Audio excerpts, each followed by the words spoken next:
It's like it's We that got film everybody on that top of started water. in the year. Missing water. And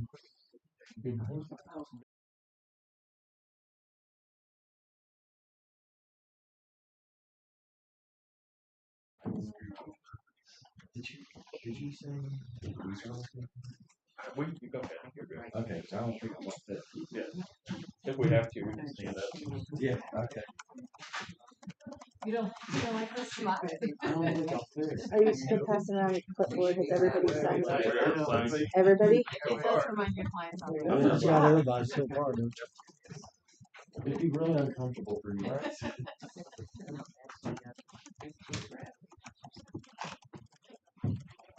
I can get name on. Chris said he's logging in. I'm in. I'm waiting. I don't see him in Oh, there they yet. dance. Are you Ben? What's that? Are you Ben? Just for you, sir. Need you to sign your life away. We need a DNA sample, blood type.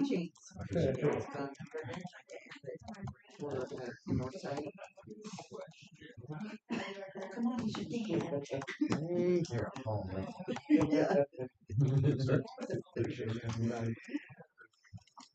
It is 660 See him in there yet. 217. We don't have everybody. We got 5 minutes. Yep. Yep. I don't know why I didn't think of Google Meets. I'm more comfortable with Google. I didn't. What was the last 4 digits again? 2334. 2, 3. Now, Just look up what should the answer. I know it. Needs to be the first one. I bet you do. no, What do you mean? For these guys? yeah. I don't, no, they'll be on here. See him in just a black bow tie.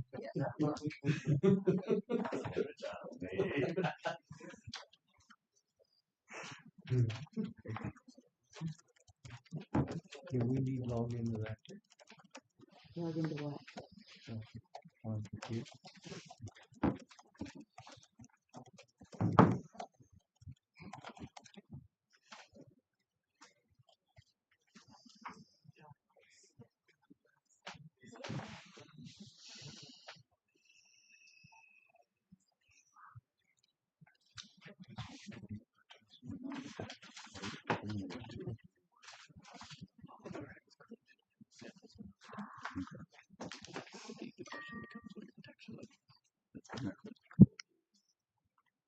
But I mean, I don't see him. a lot. Oh, there he is. Somebody took show. Okay. He's there. There were a few. Showed up. The Sunbelt. Yeah. Okay. And then being able to.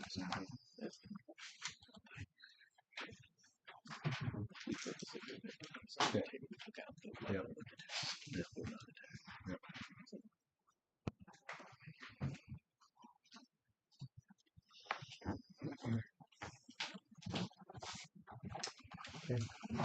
Now, you've been dealing with Sunbelt because we didn't have sleep. So, test result.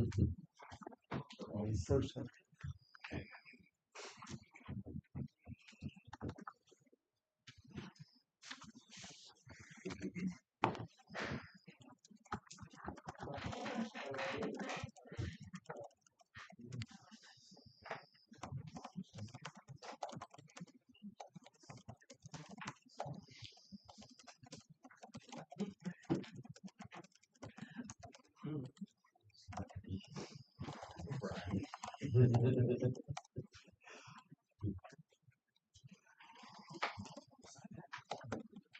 How are you?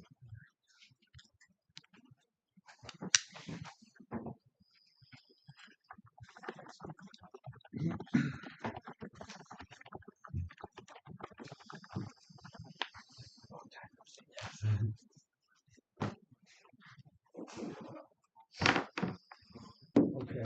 Hold on. Huh? Hold on. Already. Sorry, have to connect Sunbelt and some of this.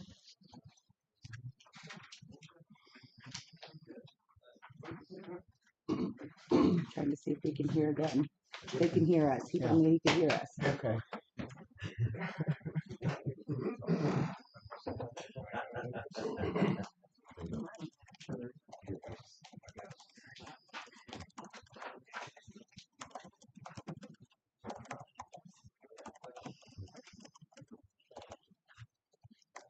Oh,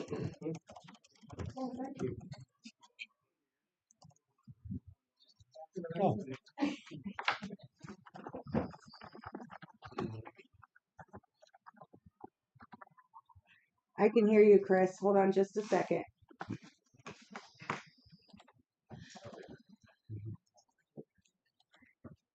I don't know how we're gonna amplify that. 'Cause my speaker's down can you hear? Chris, can you hear us? there. He can hear us. It's a matter of us hearing him. Oh, that's gonna be the problem. See, he can hear us, but All right, we're gonna have to, we got a room full of folks we can't yeah, hear. we got a room full of Chris, people. we're trying to see how we can hear you best.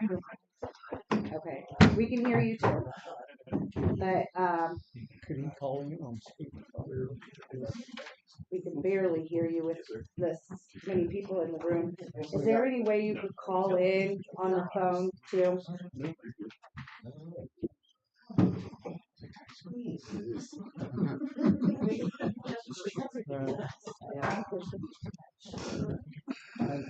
You can call speaker on the. That's what I said. That's what we were talking about.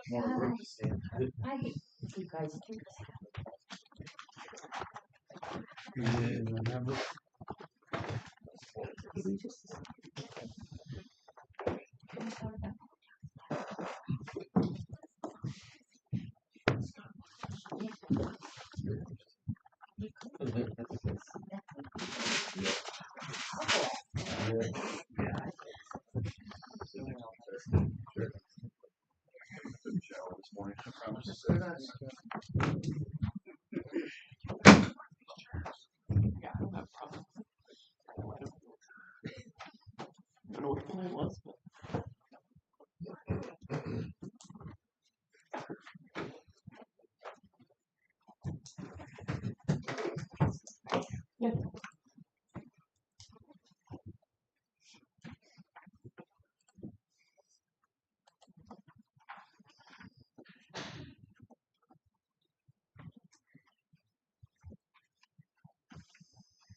I'm just waiting Have for we you to got- call in. Have we got anybody else that's got the test room? Just the results. Just the. Just Yeah. Schaefer. I'll text him. all this stuff. Oh, you have his number. I don't have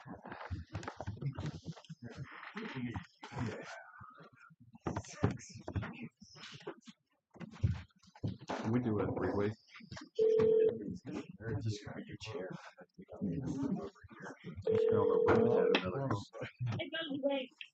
This is Chris. Hey Chris, it's Mark. Hey Mark. You're gonna be on speaker on the conference phone. So we can hear you loud. I'm trying to figure out if we can do a three-way to where we can add I've got him in here. I just can't John. hear him. So John can hear us, but we can't hear him. I gotcha. I can call John on my cell phone, put him on speaker. I can put it on one, too. I got a couple phones. We're good. John, I'm calling you on my cell phone.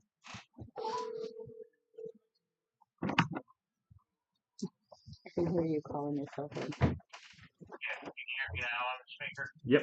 Can you mute your microphone on your computer? Or she's muting you. Okay. All right. So you're gonna stay on speaker. Is that all right with you, John? I'm sorry. Okay. All right. We're gonna leave you on the phone Alright. so we can hear you better. Okay. Can you hear us all right, Chris? Are you still there? Yes, I can hear you. Okay. I guess what we want to start off with is the test result, if we could. I'm going through some of that.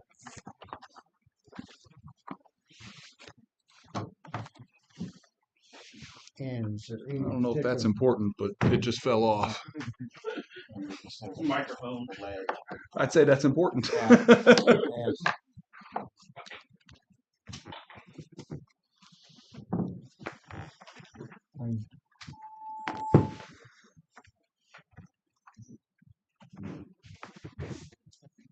You want to start with Chris? You want, yeah, let's go ahead and start with Chris. Oh, wait. You know, start down two, or what do you Yeah. want? Hey, Chris Yeah, Chris. Schaefer. Yeah. All right. What do you want? Is there you want to go over our results a little bit? Sure. Oh, you want me to go over the results? Yeah, if you don't mind. Yes. Okay, well, I don't have the report in front of me.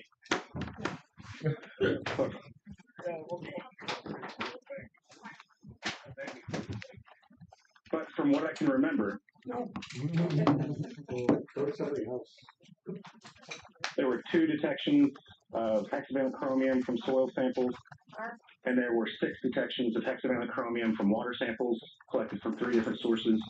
The soil samples, I believe one was collected in the intersection of 601 and K, if I'm not mistaken. Correct. And the other detection was from Davis School. I want to say the track. It was the track. And then there were 6 total water samples that had detections of hexavalent chromium. 2 from Montrose Lake, filtered and unfiltered. 2 from Deepwater Creek, filtered and unfiltered. And 2 from Truman Lake, near an intake for a rural water district, both filtered and unfiltered. I don't remember the exact concentrations from memory, but those are the detections that I feel like stood out in this report. Then there was also detections of arsenic. However, those within the background ranges for the county.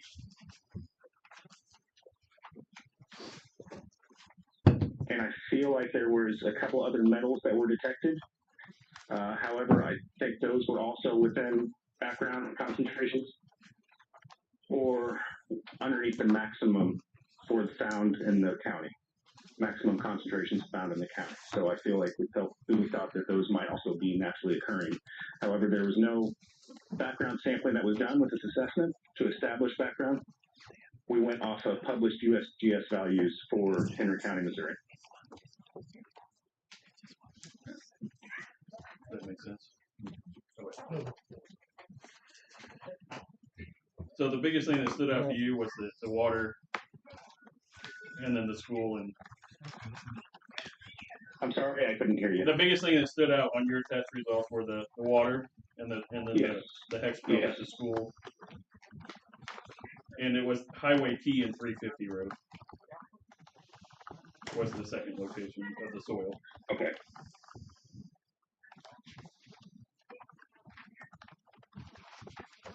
If I remember right, that intersection was close to the entrance to the repository. Correct. Okay. And when we were there, I think that's the area that they water down the road to keep dust control down as well. Correct. Or at the end of that area. That was the end of the area. If memory serves. Yeah. Okay. Yeah.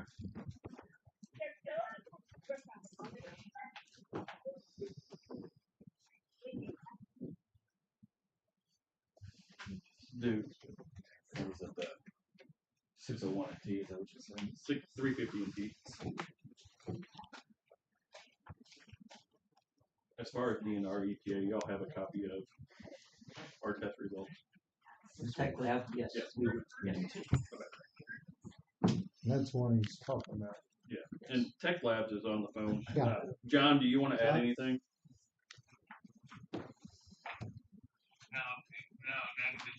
Okay. Anybody have questions about our from Tech Labs? There are. They're the ones that did our sampling or did the laboratory. So the results that we have note that they're preliminary. Do they know if they're determined to be final yet or not? I have the finals here. Okay, so Yeah. they'll, and I'm assuming there's no changes from the preliminary report to the finals? If there is very minimal. So Okay. That's just a copy that we have, it's just the preliminary data. yeah. So I just want to confirm that. There's some way we could all get a copy. So we, It's posted It's online. online. it's posted Is on. it? Okay. I don't have a phone, I don't have a printer, I mean, there's some of us that aren't. Can somebody explain the difference between RSL and EPA National Standard .1 on hexavalent. Okay. Big More difference. concerned with the filament. The water samples were 0.0001 or 0.0001. Oh. The national EPA standard for drinking water is 0.1. Oh, they are. So, Number in there. is there So if I reason get- for alarm, or are we looking at apples and oranges here? We're getting to that point. So from that standpoint, did you all bring somebody from that can explain the RSLs? I mean, we can do our best. Drinking water. I don't know that I know those. I know that generally, I don't know the numbers, but I can tell you in part how they go about those calculations. I mean, there's folks. I don't know if you guys have The anybody with- RSLs are reported in milligrams per liter also. And the EPA standard, based on what I saw in the report, and I looked at it like 6 times, Mhm. the results are way below EPA standard. Mhm. So do we have reason for alarm here or no? It seems like we do, and maybe we don't. So, Yeah. Dan, so, or Ben. so the water drinking standards are, if it's above that, it has to be done with and treated. The RSLs are for, if it's within a range, it has to be reported to the public, so the public is aware that it's there. Is that a good enough clarification?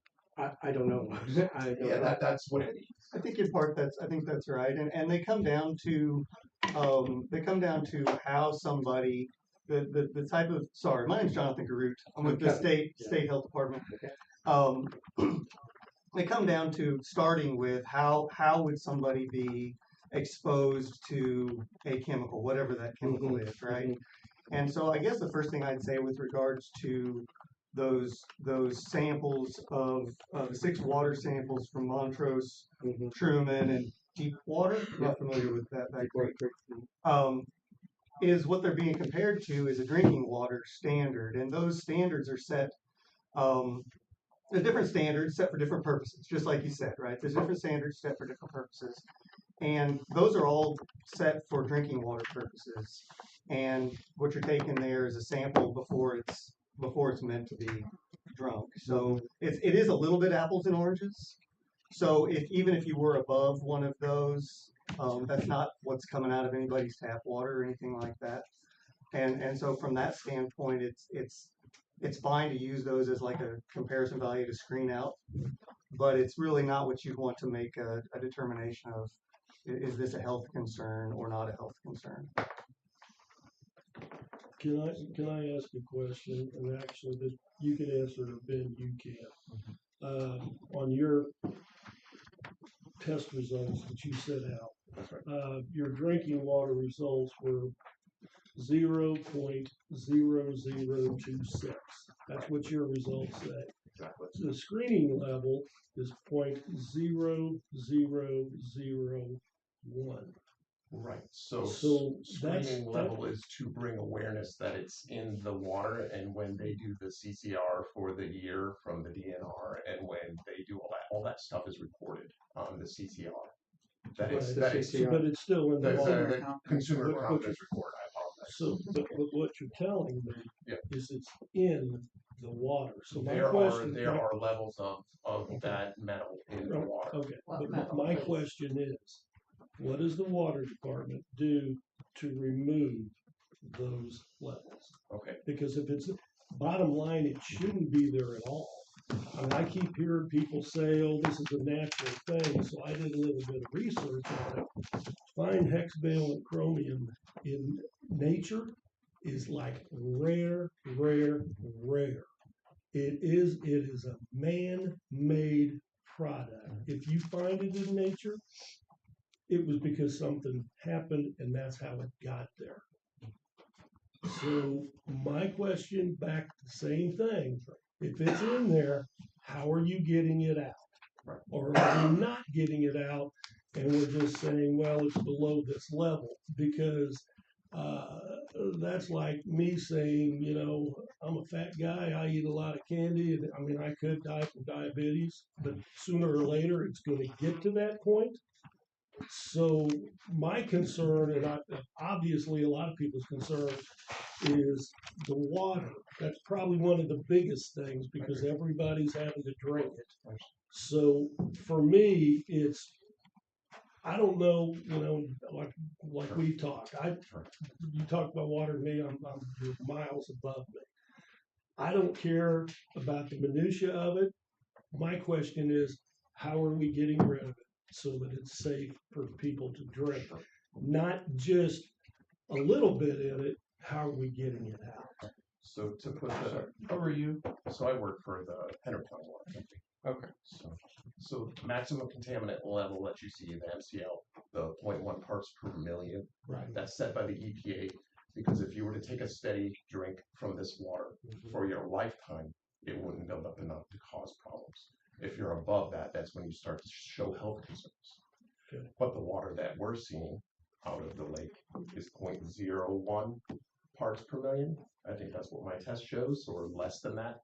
So it is 1,000 times less than the maximum contaminant limit. So you could drink that water as much as you wanted to, and it would show no health concerns towards you because of that. So that's why that limit is set. That's And straight, it's that's set. straight out of the lake. That's out of Truman Lake, out of the intake, Yeah, and I'll take that as face value. My question is, if we've got an issue of it leaching into the water, that means you're gonna get more of it in. At what point? I mean, is that mean water department, DNR, EPA, is somebody gonna be checking this to make sure that it doesn't continue to get higher levels? How's that work? So if you go and you look at the historical of the consumer confidence report when the DNR does their test on the annual, that is the metals that they're testing for, the heavy metals. There hasn't been a raised limit for the last 10 years. It's been the same level in the water for 10 years. But we haven't been distributing fly ash for the last 10 years the way we are right now. But the power plant was there running for all those years. So Right, and you were dealing with the fly ash that one power plant was making. You're not dealing with Hawthorne. I don't know whether Lacine's coming here or not. You got a large amount of fly ash coming in here daily, not just a couple of trucks. We're talking truck after truck after truck. So it just seems, like I said, I'm not a water guy or any of that. What you guys do, but it sure does seem like common sense. The more I put something someplace, and we know that it's leaching out. So if you look at the results from the intake from the raw water to when it goes through the plant, we actually removed half of it already. So I mean, half of it gets removed naturally from our removal process. Okay. Now, if you guys, the county comes down later on and says somebody gives us an order to remove all of it out of the water, it's going to be a process. Right. I mean, What is that process, if you don't mind? I mean, we would have to do some engineering and all that kind of stuff to see what is the best media to remove it. I mean, But you have to do reverse osmosis to get rid of that. Doesn't actually so work. Reverse osmosis removes a lot of things, but activated carbon could be something that could be used to do it. I mean, we would have to do a little bit more research on how to fully remove it, but is it cost effective? I'm not saying that money is more important than health. I think health is the most paramount thing. But the levels that it's at right now, I drink water every day. I drink water and I know that it's safe. I know that it's safe because I've been trained for many years on this, and I don't think that there's concern when it comes to the levels that are coming into the plant and going out of the plant. Okay. How long have you been testing for heavy metals? It's tested every year. Every year, ever since the. What is that under? What's that? What is that? What is that listed under? So if you have a question, you can come down to the Henry County Water Company. The CCR is posted on the wall. It's on the website. I'll print you out one. I'll walk you through it. I'll explain anything that anybody wants to. I would give everybody in this room personal time if they want to come down and I can educate you on what I know. I've been doing it for about 25 years now, and I'm very educated on dealing with pollution. When I was at Hudson Air Force Base, we had PFCs in the water, and PFCs are 4 parts per trillion. It gives you cancer at 4 parts per trillion. So we had to remove that from the water completely to non-detect. So I have a lot of experience on this kind of thing. And if I was concerned, you guys should be concerned. But I'm telling you that from what I can see from the Henry County water standpoint, the water is safe to drink. How about Truman Water District? From the tests that I saw from there, Same water. it's Yeah. the same results. The They levels filter are it the same. different. What's They that? filter it different. But the levels of hexavalent chromium in the water are the same. It's all the same across the board. Is it more dangerous for children? So the levels that they're in there, they're not. It's not any different from a child to an adult. The levels that they can take in are the same. That's the maximum contaminant limits set for that. It's actually probably set more for the kids than it is for the adults. If it's okay, why do they not want you to eat catfish out of the lake? If you're testing water and it's okay, why are you not supposed to eat fish out of the lake? I can't speak to that. That's not hexavalent chromium. What is that? Yeah, I can't speak. That advisory was set on for PCBs. My name's Jeff Wenzel with Department of That's Health and set for Human what? Services. You have to say what the initials are. Polychlorinated biphenyls. Yeah. It's a historic chemical. They were banned in the 80s. They're cancer causing. They're So that's in the lake. yeah. It's They're everywhere. fat. Is it in the mud that catfish are in? It's in the mud. It's fat loving, so it likes those fish that are long lived that have a lot of fatty tissue. So your really large, older catfish. And the advisory is to not consume. You're still like we're talking about with the water. There's a certain amount that you consume and be fine. It's just you don't want to eat it a There's lot every posters day. up that says not to eat it. The state advisory is for limited consumption, not consume. Well, And that's not just for this area. That includes all parts of the state, including like the Missouri River. It's the same as if you eat a bunch of seafood, there's mercury in your seafood. well, I think You know, we're so mostly it's- all concerned about what is coming out of that plant and how far that goes to be poisonous to us. If it's not in the water, but yet it's on the Davis school grounds. I mean, this is what we're concerned about. I had a well 3 miles from there. So was it in my well? And these are the questions. He's saying it's not in the water, but is it in the lake? Is it in the earth? If we had a garden, did it come up in our vegetables? These are questions. This is a good question. From the DNR standpoint. Oh, go ahead. No, I was just gonna say, you guys want to comment on any of that? Or anything altogether. Well, Because y'all have test results too. so we were present and we collected split samples during that March 10th, 11th sampling bit. Now we collected split samples with all the samples, but we only analyzed just a few of them. In regards to the one water sample that was identified as Deepwater Creek, where it was reported in the Sunbelt report as 0.0010 milligrams per liter. Our lab came with non-detect. And that's not our state laboratory. We contracted out to your friend laboratory for these sample results, so that's not our laboratory. That's not our hands on these samples. It's collecting them and sending it to a different lab. They came back with non-detect on that water sample. Who was the lab? Your friend, Your friend? yeah, out of Indiana. Yeah. Yeah. And so some of these, and some of these other results we're seeing, we're seeing different results in the same samples we collected. Now, I did not have time to put a table together to compare, like our results. I know Evergy has results.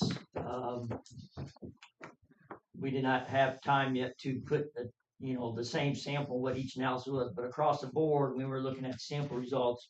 And of course, we have just a small number. I think we analyzed just a total of 5 out of all those that were collected. But overall, our sample results were lower compared to what we saw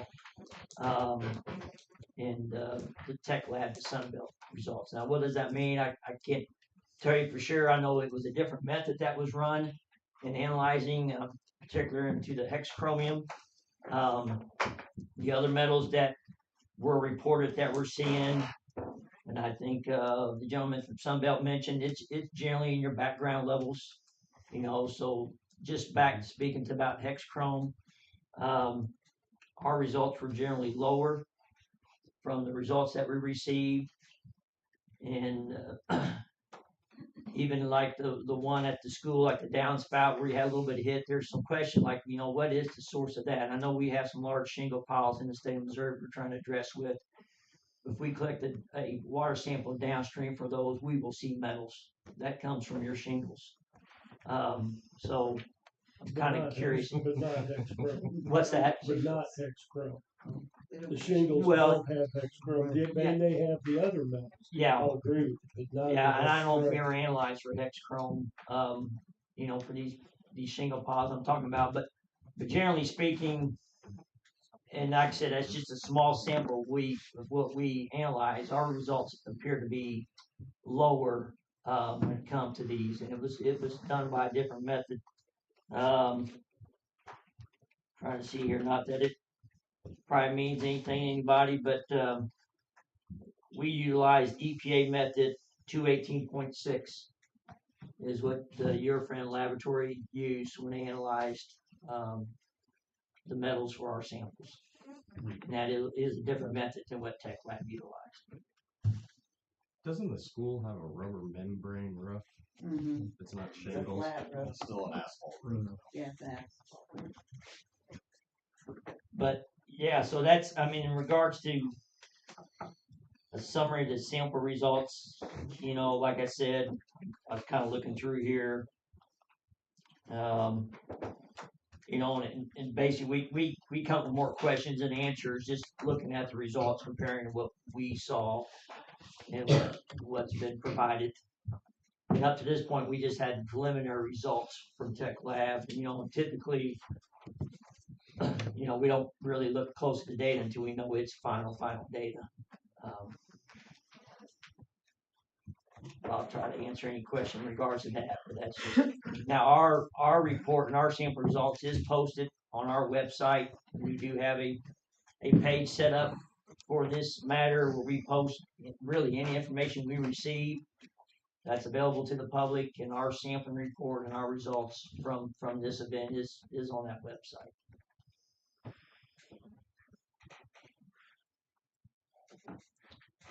For my knowledge, right quick, non-detect. Does that mean it's 0, or could it be lower than what the lab tested? Yeah, it could be lower. I mean, all labs have for most severe, anything you analyze for, 0 is not the level they can get to. There's just a certain limit.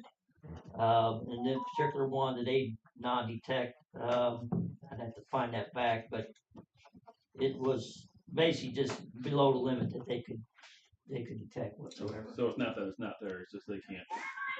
Present. You'll see that without any type of sample result. You just can't get down to 0. There will be something. This is Chris with Sunbelt. I just request that any posted analytical shows the method and also the method detection limit, so we know if there is an exceedance or if there is a gray area there where there happens to be a method detection limit that's above a target level.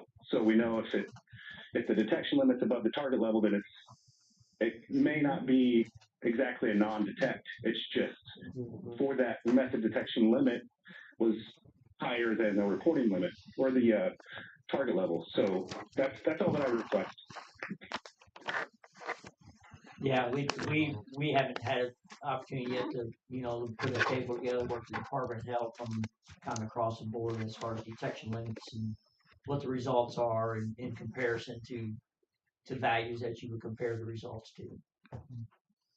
That's something we would look at doing. So, my name is Dave Kozad. I'm with EPA. I brought some of my colleagues here. I'm the director of our Enforcement and Compliance Office for this region. We and our experts have been reviewing all these studies and reports as they've been coming in. We have people who are experts in doing these kind of studies. We have toxicologists. We have risk assessors. And they've all been involved in the review. We've been providing comments on a rolling basis to the county as we review the reports. And we posted those online for the public to see, just as DNR has been posting their stuff. To cut to the chase, to answer your question, is there cause for alarm? I think our view, based on all the data collected to date, is no. While there are things found above detection levels and sometimes above screening levels, we're not seeing anything above what we call action levels, which is the level at which EPA would think some kind of cleanup action is necessary. We don't see that kind of risk or anything close to it with the results collected to date in all these various studies. We had some concerns about the way the first study was conducted. That was the subject of the January public meeting, and particularly about the benchmarks with which the results were compared to. The most recent study that the county conducted, we don't have any concerns about how the study was conducted or how the conclusions were presented. We think it's a sound, reliable study. Maybe we could take a minute to talk about screening levels versus action levels, since that seems to be a recurring theme here. I might lean on my colleagues here who are experts in this, but I'll take the layman's first crack at it. Screening levels are where you find a contaminant when you do a sample, and it's above the detection limits, but not necessarily above action limits. It just says there's something here, you might want to look further to see if you have a problem. That's how we use the screening levels. They are set really low with a lot of margin of safety, so that when you have a contaminant, you know if you should go out and look for more. Okay? It is not, exceeding a screening level is not an indication that you have an actionable problem. Not even close. They are typically 2 orders of magnitude around lower than action levels. And I'll give you a couple examples. So for soil, for hexchromium, the screening level is 0.95 milligrams per kilogram. The action level is 70, much higher, 2 orders of magnitude.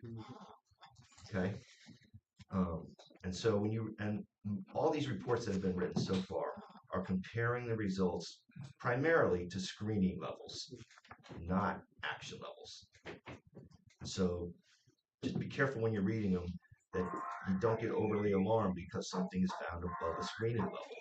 What we want to look for is you're finding things above an action level. Okay. I said based on the data collected to date.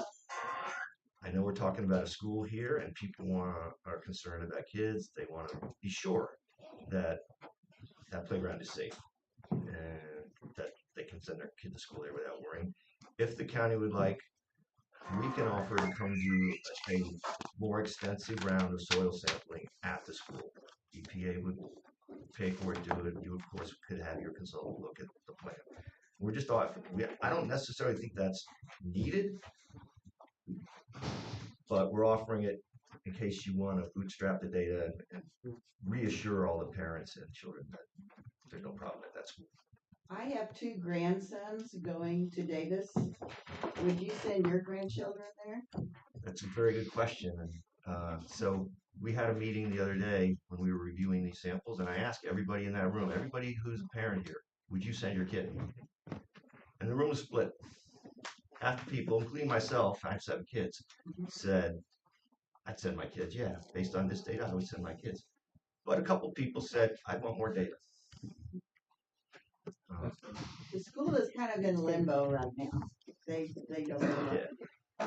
So I'm going to ask my colleagues here if they have anything to add No, I think you did a great job, Dave. So you can think of screening levels as looking for something, and you can think of action levels as at what point do we need to clean it up, put some treatment on the water system, or whatever is needed to get below that action level. So, I think of screening levels as like a flashing yellow light. And the red light's the action. And so you do more sampling, and then which we've done here, and now I think that yellow light's off and it's a green light because we didn't find anything above action levels. You know, if we found above action levels, the red light would have gone on, and we'd say, okay, we got to do a lot more sampling and probably do some cleanup. But we don't see that here. So I guess my question would be then, we're still back to the same thing. If we have got a heavy metal that shouldn't be anywhere, no matter what the limit is, at what point do we try to do something with it? Do we wait till it gets to the action level and then I mean, that's kind of like, instead of getting out in front of something, let's fix the problem after it's happened. And if like I told you, both of you guys, well, I don't know if I talked to you, if you continue to bring this here, that number is not going to go down. If anything, it's going to go up. So it's like, you know, we'll let it ride until it gets serious, and when it gets serious, we're going to do something with it. That to me does not make good sense. Well, this is why, with respect to the drinking water, at least, we do require regular sampling at every drinking water system all across the country because we want to know if the levels are changing. And I understand where Ben's coming from, but my question then turns to you guys. When was the last time you sampled Montrose? When was the last time you guys ran any kind of sample out there? And I'll answer for you because you didn't until there was an issue. So this is where I'm coming from. This playing behind the 8-ball stuff. Somehow we have a problem of working from behind. How about if we get out in front of the issue and stop it before it ever gets there? And that, honestly, that's going to come down to Evergy. I mean, you guys, in the meeting, Chuck, I asked you to stop, and you guys told me it wasn't feasible because business. And I trust me, I get that. I totally get that. But at what point do you put business over people's health or the issue of something happening? If we're not there, we're going to be there at some given point. Is that when we deal with it, or do we stop now? Well, so that's a great question. I appreciate you. I think that's a great conversation point. So it's not business, right? It's not us saying, gosh, you know, it's expedient for business to do this. It's that 50% of our power comes from coal plants. That coal ash has to be disposed somewhere. We've had a coal facility here disposing of ash here for 50 years, and we've never seen anything, even today, close to the action levels. So if we stop using this facility, then wherever the rest of our facilities are, and there may be some detect over screening levels, there may be no detects, but nothing near action levels. I said, well, you can't do it here either. Well, all of a sudden, 50% of our electricity goes away.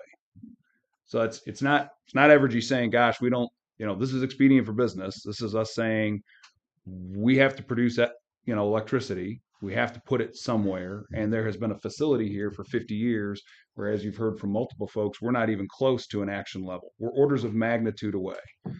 So I just wanted to clarify that, because to simplify to say, well, it's just business. That's not really what it is. It's y'all like lights, and so does everybody else. We got to do it somewhere. So that's the first thing. Second thing, if I were here and we got these results, I'd be asking the same questions that you are. I've learned a lot about this as not an expert, as one of the lay people in the room over the last 2 or 3 months as we've been talking about this issue. And everything that we talk about internally is, would you want, just the same question you asked, would you want this in your backyard? Would you be okay with it? So a couple things to your point about operations there. First of all, I think you're right. we don't want to fix a problem after it happens. So as long as we're operating there, I think one of the things that we want to talk about is what additional measurements, what additional testing, we would like to understand as we operate that. Are there some things we can do? And we've listened to EPA and MDNR and to address the concerns that have been put out in the community. Are there additional things you would like to see done in testing from a more periodic perspective? So that's the first thing. So that if we start to see an increase in something, we catch it early, and can start talking about, if there's something going on, potentially remediating it. Or, if there's something that is clearly causing a problem in soil or water, then I think, you have to question whether you continue to operate the landfill there. But we haven't seen that so far. And we've got 50, 60 years of operation doing this out there.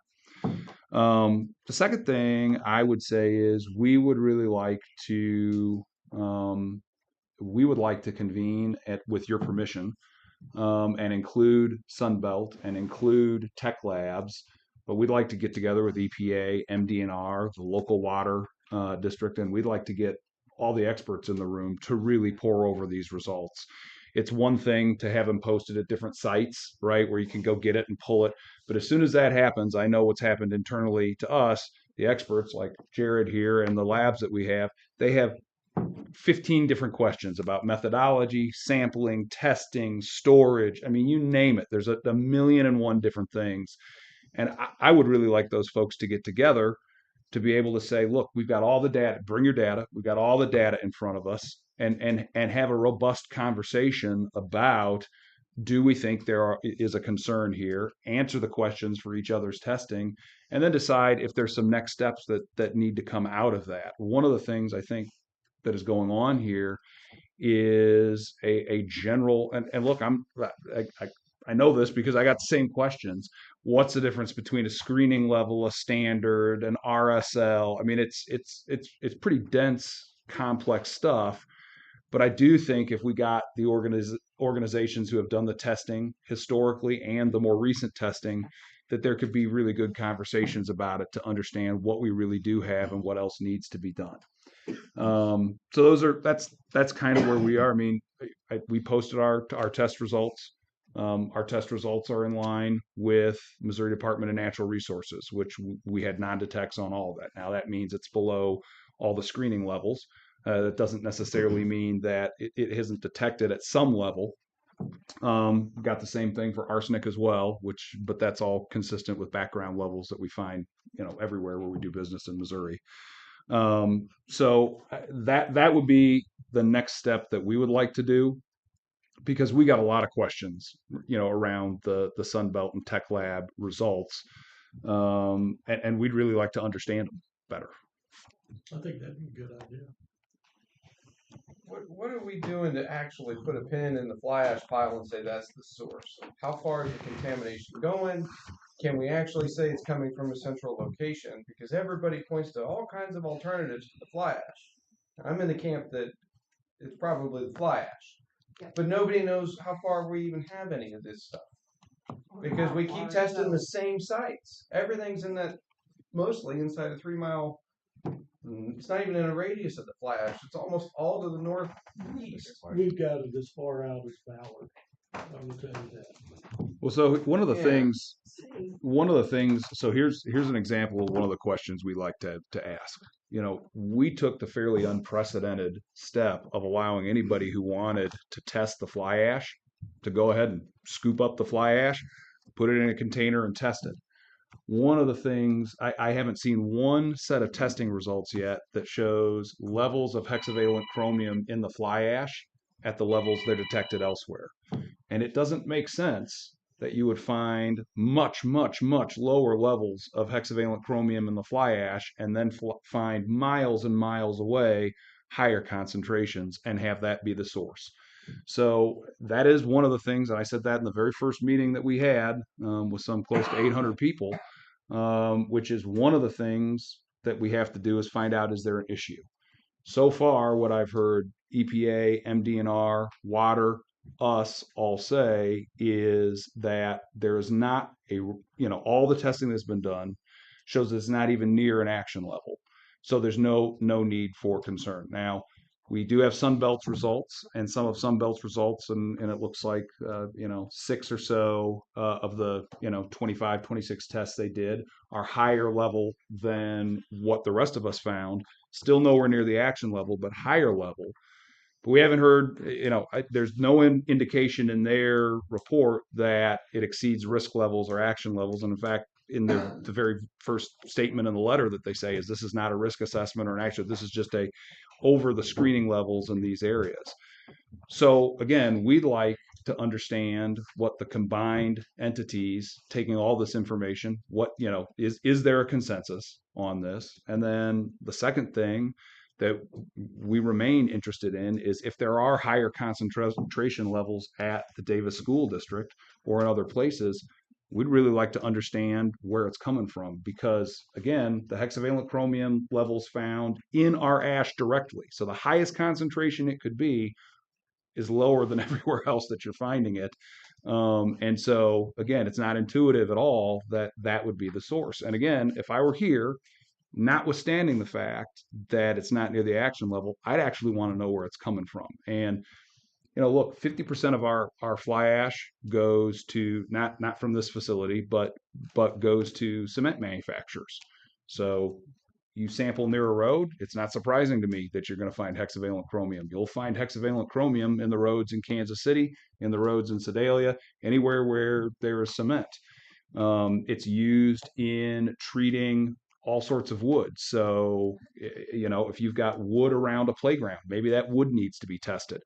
All I'm saying is that I would want, I get it, you're going to laugh because there's a big coal plant, ash pile out there, but it's been there for 50 years and we haven't gotten near an action level. It had started just coming in, and didn't you guys buy it from KCP&L after a guy who got cancer from working at the Montrose plant sued them for millions of dollars, and you are KCP&L. So you just bought KCP&L out and changed it. No, it's the same company. It's the same company, just a new name. What do you mean? Who is the guy that sued you before you came out with the Evergy? I know there was a lawsuit at one time at Montrose. Was it chemical induced? No, I believe that was an asbestos lawsuit, but I'd have to check. Okay. Yeah, I think it was a mesothelioma case. But well, that's what I was concerned about. I've got a question. When you say that we took the ash, we took a scoop of it, and it's found in lower levels in that sample. Well, that would be the case, because if you take a scoop of it off the top, it's going to be in lower If you levels. go straight to the source, it should be ridiculously higher levels. Well, when it over time, doesn't it from rain, water, it can like all the Compared to something that blew 5 miles away, the pile should be radioactive, basically. I mean, brand new stuff. Yeah, I mean, we pulled the stuff on the top is the most recent stuff. I mean, it's the stuff that would have the most chemicals in it before impoundment. So it doesn't make sense that it would be lower there and higher somewhere else. Isn't there a test? I know it's probably outrageously expensive, but there is a test that you can basically backpedal. You can do I don't know, DNA, whatever you want to call it, whatever the term. But you can actually to max a forensic test to say is it the same kind of hexchrome you're finding here versus somewhere else. That I don't know, Jared. Can it be done? I heard from a couple of so there you can try to identify sources that way. Is it 100% reliable, and can you do it? Is that simple? No. There are ways to look into that though, but I can't tell you exactly. But I know that you can look into that. But you keep on saying that you've been doing this for 50 years. How long are you going to do it? I mean, wouldn't it be better to you do it here for a little while when the levels aren't too high, and then you do it somewhere else so that you're not condensing it, putting everything in one area for 1,000 years? Well, yeah, we're not. I mean, we've got there are 5 or 6 coal plants that are operational today, and 2 or 3 are in Kansas, 2 or 3 are in Missouri. How long can you do it here? Well, I mean, Do you just do it until the levels are so high? You're like, oh shit. we but better move. there's not growing levels. That's the point. We've been operating here with constituents that at some level could contain hexavalent chromium, and it's not growing and it's not getting to an action level. But one of the things that you heard me say was if we continue operations here, maybe there's some regimen of testing that would give more confidence that it's not growing, and we're happy to look at that and discuss that with MDNR and EPA and the water company and all that kind of stuff. So Chuck, you said if we continue, is there talks that you are gonna stop? Well, so I mean, look, we are in the middle of an interesting time for energy generally. We're in the middle of a current administration that is, supportive of coal-produced energy. And but if the other administration had continued on, they wanted everything shut down basically by 2035. So when you look at an asset like a coal plant, it generally operates from somewhere between 50 and 70 years, right? The Montrose facility operated around 50 years. During that time, we stored ash there. We are continuing to store ash there, even though the facility itself now is down. But over that time period, there's been continuously stored ash there. And if there was a problem over the 50 to 60 year time period, you would see levels go up to that actionable level.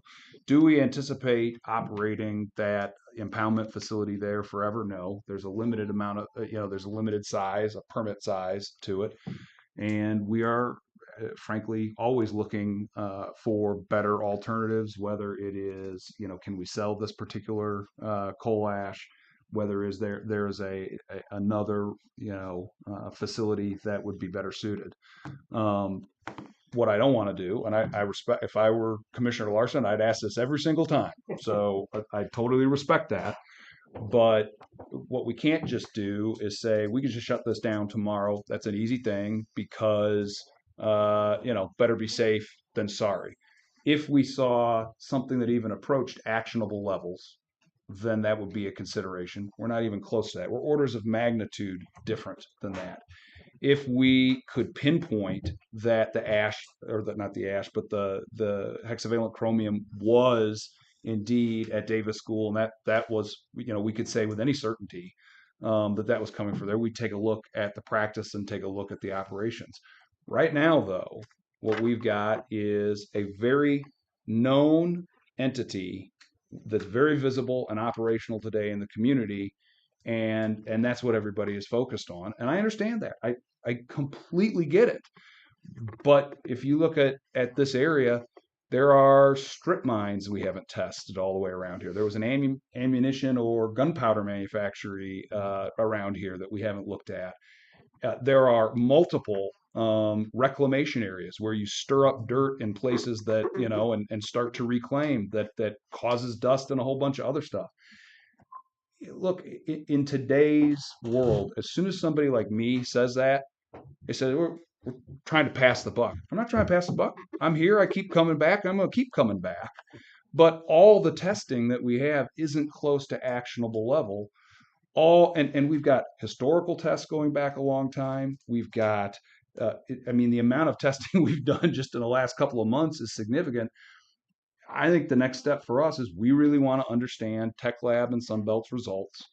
I am very pleased to hear that I think it was EPA said they're satisfied with those results, having reviewed them in depth.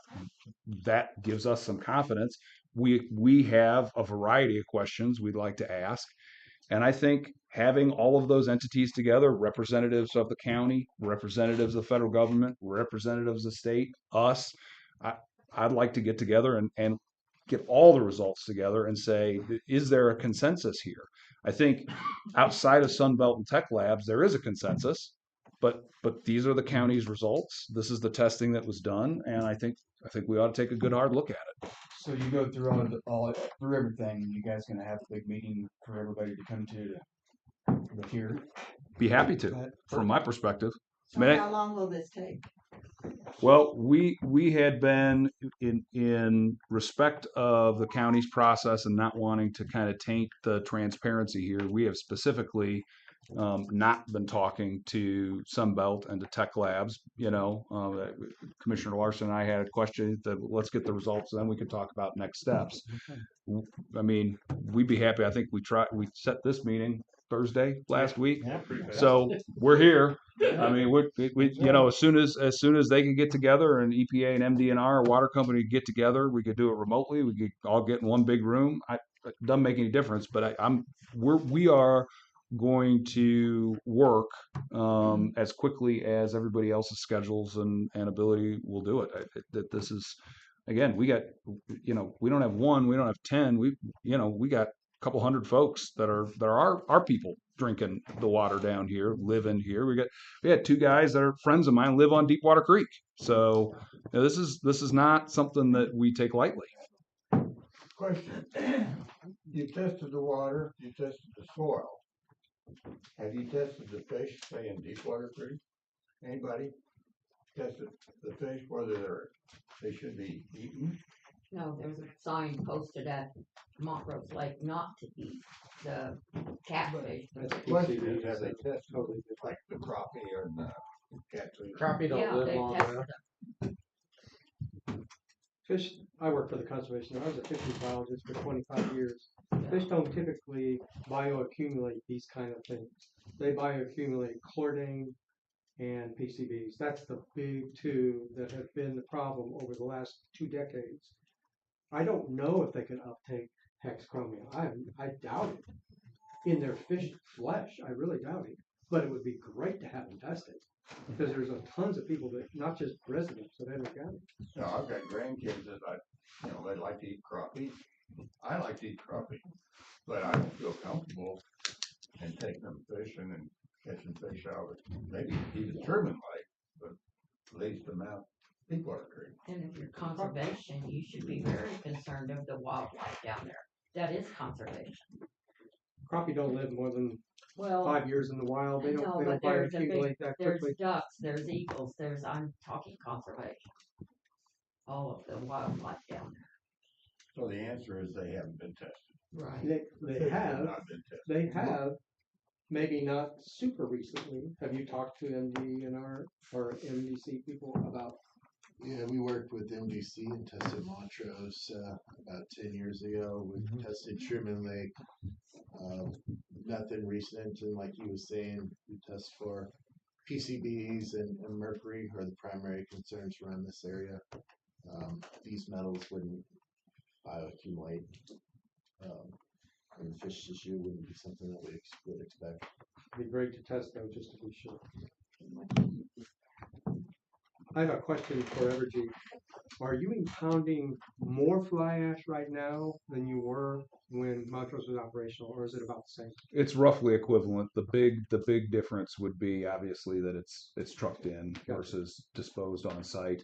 The facility that was at Montrose was a little smaller than the Hawthorne facility, but the facility there was a lot older and not as efficient, so it used more coal and things like that. So that's the primary difference, but it's roughly equivalent. Are you keeping any of that at Hawthorne, or are you shipping all of it out of Hawthorne? Does some stay there? Some has stayed there historically, and I'd have to ask if any stays there now. I thought you said in the meeting in January that they were mostly out of room. They are mostly out of room, but it's not completely out of room, and there may be some. I don't know. I don't want to say it's 100% coming, but it's the vast majority of it is being disposed of here. Current rate, when will the Montrose plant be full? That I don't know, but I've already texted somebody because that was a question I had. So as we were talking here, I wanted to figure that out. So I'd like to make a recommendation that if you get the parties together, that it would be good to have at least one very passionate, concerned citizen involved in those meetings to consolidate the data, to bring it to us, lay people, in a way that we can really understand and feel comfortable of the safety of our lives. I mean, I've been living in the same spot. I'm like 7 miles as the crow flies from Montrose. The people in my neighborhood are concerned, and as well they should be. But if all the data can come together and we can see that there's nothing exceeding EPA action levels, maybe people can breathe a little easier. Feel Maybe more not. comfortable. Maybe not. You know, it might be worse than we are thinking. And school starts in August, can this be done before school starts? Why not? Are there more That's the testing? idea. Is there more testing that's still outstanding? Not on our, Not end. on our end. Except maybe testing the fish? I guess. Right, well, this private sector. Yeah, actually, the Yeah. private sector's gonna go on for a while. It is gonna go on for a while. You know, we're talking about the fish and we're worried about the water, but if we're worried about fly ash that floats through the air, are we worried about deer and, you know, the big game that feeds families? Have you guys, let me just, I guess, be blunt, have you guys tightened up the way that you guys are handling that? When you're bringing it in, like I told you, when we went and looked at it, you guys had covered the dirt all the way up, almost to the top. If you'd gone there a week and a half before, it was all fly ash. And I get it, I mean, I do. But my question would be, you know, I know you were under the impression that a lot of that went out there in sealed containers. It wasn't. A lot of it was not. After our meeting that we had, you guys were running trucks at night. I mean, literally, it was nonstop. A lot of the citizens have got pictures of it and everything else. So at least, and I understand, it doesn't matter what kind of an energy source you have. There's going to be a byproduct. There's going to, and that nobody wants to deal with that byproduct of it. Doesn't matter what it is. The question is how it's handled, because then we don't have everybody going, you know, I'm breathing this in, I'm drinking it, I'm eating it, you know, it's in my gardens, whatever. Yep. So my concern, at least until we get 100% to the bottom of this, is that you guys are doing what you need to do to ensure that this is not out floating in the air. It actually is being watered down. Yeah, I don't know if you're getting your water out of Montrose Lake to water it down, but if you are, you're watering it down with contamination with contaminated water, which doesn't make a whole lot of sense. But that's your guys' deal. You know. So that's I guess the big question is that we need to ensure that it's being handled properly with a whole lot of care until we get to the complete bottom of this. You guys do what you need to do, and then we figure out what's actually going on. Yeah, that's a very reasonable request. So let me do a couple things. One, post our original meeting back several months ago, we did stand down all the operations, and we got with the two independent contractors that do all this work for us, and we walked down the procedures with them, and then we put additional procedures in place. Now, I don't have a list of all those today, but I'll give you an example of one, and then I'd be happy to turn over all the additional things that we added to it, just out of abundance of caution. One of the things, for example, that happens now is every truck that comes out of the Hawthorne facility is sprayed down as it leaves. So if there's anything on it from loading the ash in, it gets washed off in a system that we put up out there before it leaves the facility.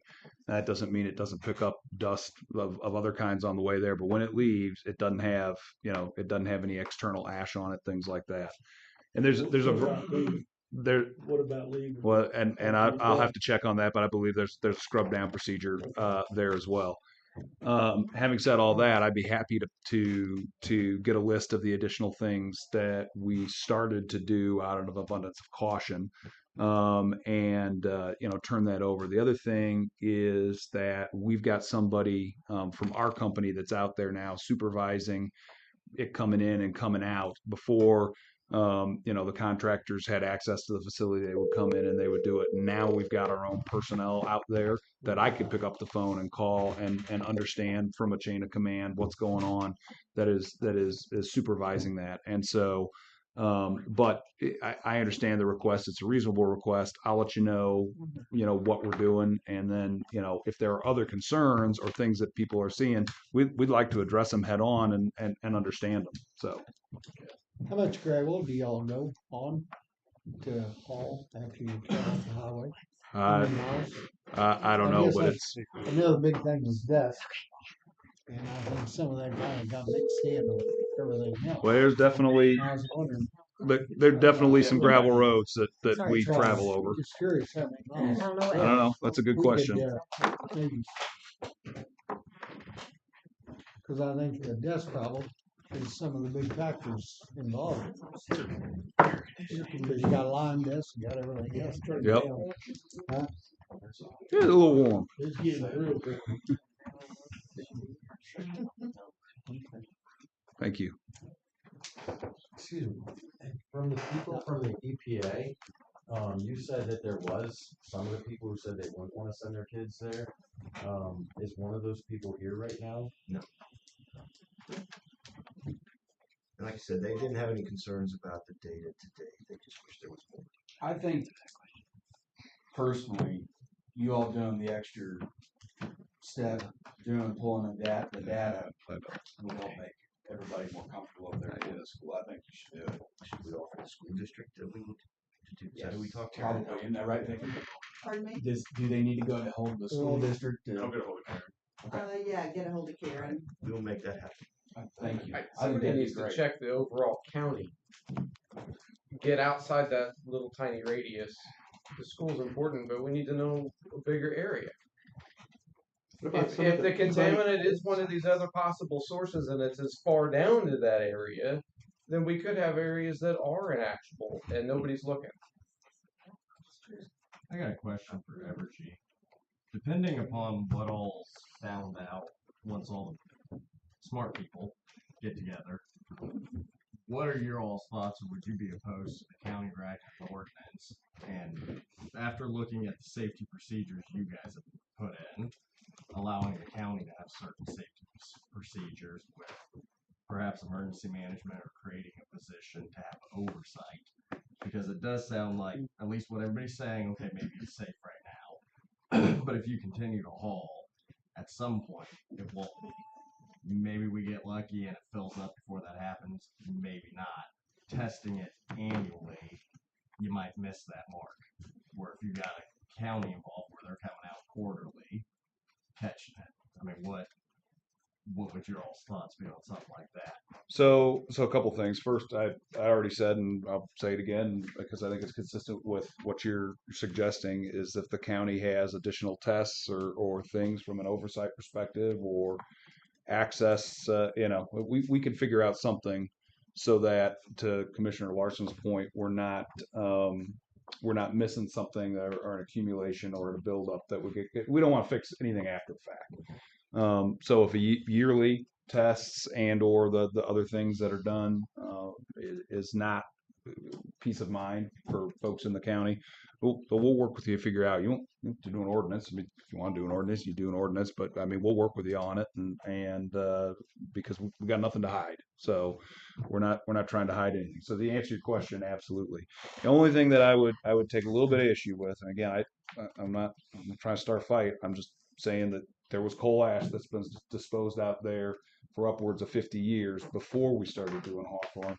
So the premise that just because you're storing something is naturally going to mean that it's going to build and build over time, and at some point there's going to be a problem, that's not necessarily true, and we haven't seen that historically. That said, this is an issue of concern for folks around here, and so we're going to be transparent. And if there are things we'll start out by saying the additional stuff that we put into place. If there are suggestions, we'll take a look at that. If there are places, if you got people that have pictures or other things that there's a concern, I'd like to know about them because we've got people on site there now when this is happening, and I pick up the phone. So we're we're absolutely willing to work with the county. We understand that there's concern about this facility. We understand why there's concern about the facility, and we're absolutely willing to work with the county on this. based off what you said, that actually makes me think of one more question. Sure. How many facilities do you guys have that is solely like landfill purpose? There is no operational coal plant. It is just a dump. And out of those, how many do you have? What's the longest operational one? I don't have the answers to all those things. We have got multiple old coal plant sites where we have that are no longer operational, where we have stored ash and impounded it, and we probably have upwards of a half dozen or so operational coal plants right now. But I'm happy to get that information, get it all compiled, and give it to the county. So. EPA is happy to participate in it to review the data. I think it's a good idea to have a citizen. I think we ought to do it soon, as soon as we possibly can. I think that same group should try to put together a proposal on what periodic sampling would be done going forward. Yes. Great idea. And we just try to get a consensus from all entities involved on what the data means has been collected to date, what more data needs to be collected going forward, and then EPA will work with the school district to do some additional sampling at the school. And all this should be done as quickly as we can. Kevin? Sure. How would you like to be a citizen? Sure. I mean, if you want to. Because you've That'd been. be good. You've been invaluable. Yeah, yes. And I'd love to, yeah. I want to see apples to apples. You got, Okay. where you're getting the testing, you already know about it. You know about the figures, and that's what you need. Somebody. I'll do it. You want me to do it? Yeah, please. Can fish be added to be tested by some department? State, Conservation. federal? Conservation Department sends those off and then reports to you all. Yeah, correct? And then you all come up with the advisory, correct? I think, yeah. It's an unfunded, unmandated, so we work to test, and then DNR does routine monitoring to monitor trends in chemicals like mercury. If that hasn't been done, can that be added to the testing program with this fly ash? We can certainly approach conservation about it. I can't promise you what they're, what they'll be able to do. But even if there's not sampling done, we'll certainly sit down around a table and figure out what we think about the idea of hexavalent chromium and fish and provide a response back about, how that. Truman Lake and Absolutely. Absolutely. Yeah. Is Montrose Lake even fished anymore by anyone? I don't know how deep it's. Well, but I'm Right now, saying, maybe. It's not very deep. It's not very deep. Across. And one time you almost wade across. That Who's dumps into deep surprised water. if there's Now, anything now back it's pretty much ducks and Yeah. stuff like, Yeah, you there's not can much go goes fish, on I have that river. seen small boats in there mostly When the during water's deer, or Yeah, duck I know. season. Now is the duck and stuff that are, the collecting the samples. pelicans and all of is that are easy. still coming in, Okay. so it's still a migratory path. Which is Okay. concerning. This year it wasn't a migratory path. They turned. They were down. I saw million pelicans some and I odd saw the ducks ducks, this I year. didn't see anything else. I got pictures of the pelicans and the ducks. But yeah, you're right, I didn't see any swans or Yeah, they for some reason. some, turned. and the duck population was low. Yeah, You're right, it was very. thank you. Okay. May I make one comment? We're talking about this being confined to maybe it's been mentioned a 3-mile radius. We had property tested with this and it came back not good. And that's 8 miles. So this is not just that. I don't know how area. far Ballard is, but I had a gentleman contact me, and his numbers were like crazy high. I don't know how, like I said, I don't know how far Ballard, it's right up the border of Bates, and It's probably about 19 miles. Yeah, that's, and I know 8 or 9, 10 miles, Josiah's place came back high. Now, I say it's in a 3 to 5 mile radius because that's our public samples that we've been given. The law firms that are doing testing, I think they're with Tech Labs. It's not public record, so I can't get access to read it. I can't see it. Your tests, I don't know where they came from. If you send them to NU, they're not adequate tests. And a lot of people did those. So did yours come from the law firm? So, but you're not allowed to talk about those. That law firm puts you on a gag order. So that's why I come to the county and saying we need to expand this and see what's happening. Because the one law firm's not testing and the other one, you're not supposed to talk about it. Doesn't help us. It doesn't inform the questions. Exactly. Because it's private. Yep. Doesn't answer the question. But I go back to that same thing. Are we looking at a yellow light at the intersection, or are we looking at a flashing red light like we got a EPA 0.1 problem? And we haven't got that. It was a great explanation. Yeah. Okay.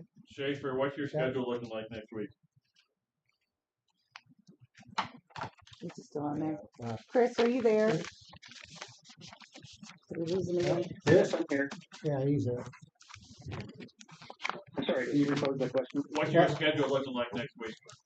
It's fairly open. You guys actually just picked the one day where I had made a commitment months ago, so even if it isn't open, I can make sure it's open. This is a pretty high priority for me. Is it possible to get this all done within a month? Let's get this done real quick. How soon would you guys be able to We will get together as soon as anybody else can. How soon can We you? can provide somebody, yeah, just pick a date. Same thing? Mark Hardy, it seems like you need to pick a Next date. Wednesday, a week from today. The 21st? Yep. Kevin, is that good with you? 21st? Uh-huh. Yes, works for me. I would prefer So, if possible, for anybody who can, we'd love it to be in the room. It just facilitates conversation a lot better. But we'll But we got one to try to do that. That's was Yeah. I thought some of this was today to get all the Yeah. people testers in and everybody try to get something figured out. If it's okay, okay. But move ahead. The We're commissioners not don't doing it. really need to be there. I wouldn't think so. We- We can report out. We can report back. I'm just saying us have a, let us know. Mark can be our county Kevin, you can representative. even, that'd be great. If I what? You'd let us know what it'll take. You know about the test results, you know about everything. Well, I would think that as Just give us a groups call. convened, that they would come up with a condensed summary of what Yeah, that process that's is. what it was. That's essentially what I thought was happening. Works for me. So Mark, you will send out the meeting invitation. And John, Tech Lab. You still listening? I'll be there. I lost him too. He jetted on me. I say just get a hold of it, y'all get your time, Yeah. your day figured out. I don't care around here. Oh, yeah. Thank you. Yep. Next Wednesday, we'll shoot same time. I got a room. I wonder where the trucks are going to go. Thanks. Yep, in the basement. We're gonna be in the basement this time. Where at? They had to draw a map for me. Downstairs, I have. very bottom, courthouse. Everything. I have a question. Where are the trucks going now? I live on K Highway, and for 4 weeks they had not with our house. After then, they've been good looking split like the bus. Pardon?